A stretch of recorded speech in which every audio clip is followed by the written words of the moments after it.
Right. Yes, Miss Abrams. Sure. So this is a compliance hearing. Do you have a copy of the supplemental report? Yes. Okay. So, in the supplemental report, there has been concerns in regards to Mr. Gonzalez's use of alcohol and,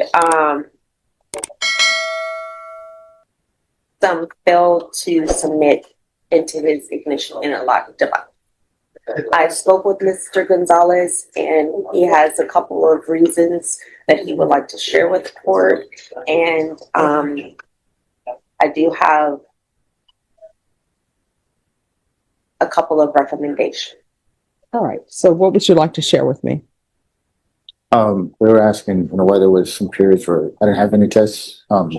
Okay. So whenever you speak to me, you need to look me in the eye so I can read whether or not you're being honest with me. All right. Okay, yes, ma'am. So what's going on with you?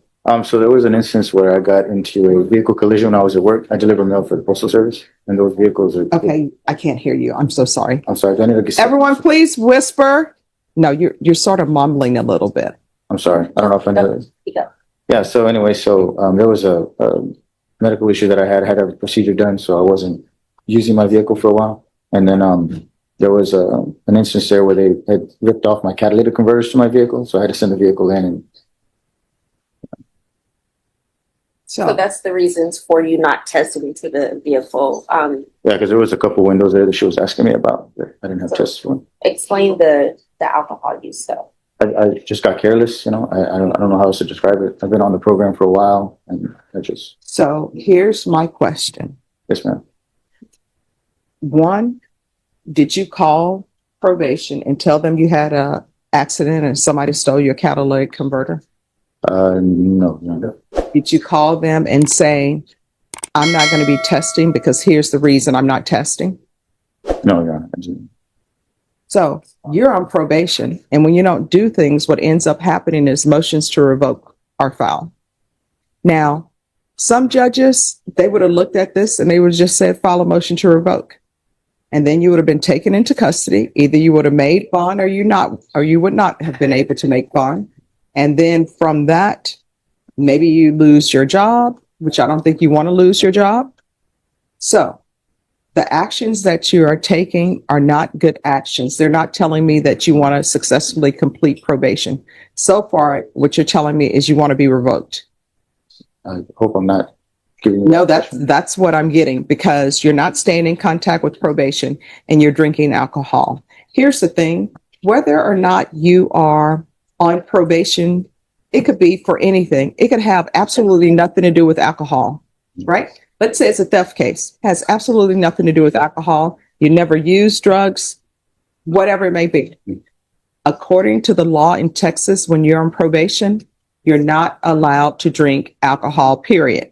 And there's something going on with you. That's the reason why you're on ignition interlock. That's right. So what I'm going to tell you is, if you don't follow these rules, there may not be any more compliance hearings for you. There may just be a submission of a motion to revoke. If it's in order, I'm going to sign it and they will pick you up wherever you may be. And then we will hear your case. Do you understand? Yes, Your Honor. All right. What are you suggesting?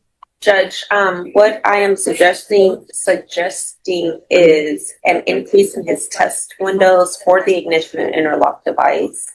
Currently, I believe he's testing 3 times a day. Mm-hmm. I would ask that be increased to 5 times a day. Mm-hmm. Weekly drug tests for 30 to 45 days. And an extension of the device for however long the court mandates. Just give me one moment. Let me find this.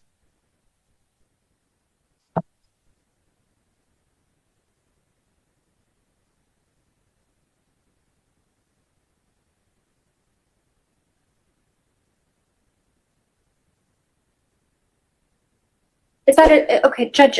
So will I need to file another motion, or the court will terminate? No, it will be done automatically. Okay.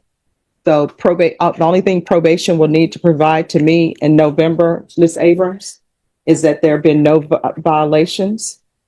you won't even need to appear. The state will have plenty of time to have contacted the complainant to let them know that your probation will be terminated. Can I? Sorry.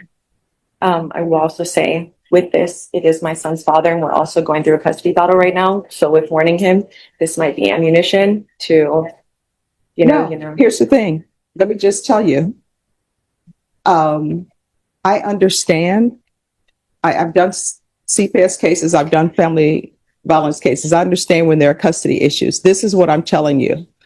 If there are no violations, you're going to be terminated. The only issue with the court now is like the length of time. And I do realize that cases don't come to felony court as misdemeanors. I only handle felonies. So this tells me that this case was something else, and then it was pled down maybe to a misdemeanor. So what I'm telling you is, if there are no violations, no report from probation that there are any issues, your attorney won't have to come in and file a new motion. You won't have to come in. Probation will submit to me the early termination, and I will sign it. And they're going to have to reach out to the complainant, because anytime I do early termination, whatever the termination it is, even if it's a theft case, I let the complainant know. I don't. I want the complainant to know, so there won't be any issues if somebody sees someone, because then that sometimes will result in new cases being filed, and I don't want that to happen. Okay. Judge, can I have a date, November? Let me look at the calendar here. Let's do, Norma, what date do you want in November?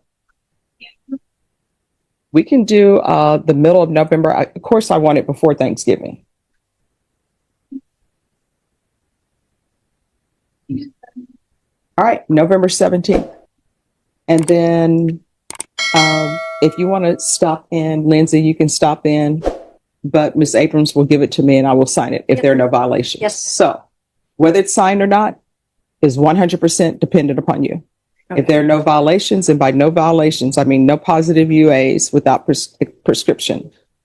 If there's a no contact order, then no contact. If there's a no harm for injurious order, no harm for injurious order. No picking up any new cases. And then you won't have to come in on that day unless your attorney wants you in that day. Yes, Judge. All right. Is there anything else? Yes, no, ma'am. Thank All you. right. And it's in my notes, so I know what I said. But my mind is a steel trap, so I'll remember it anyway. Thank you, Judge. All right. Thank you. Thank you. Yes. Yes.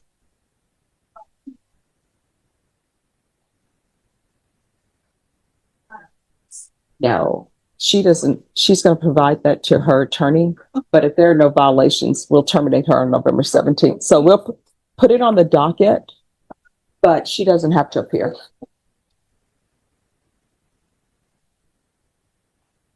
Romero, how are you?